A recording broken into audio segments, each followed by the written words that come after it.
Huwag po. Ano yan?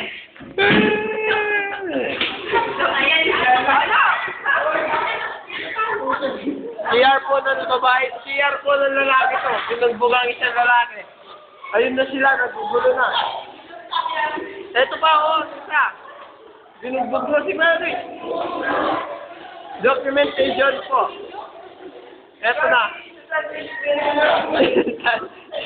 Sinalpage na. Sinalpage na. Ayun na po. Nasabutag siya.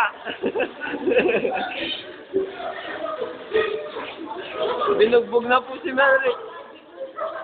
Binugbog na.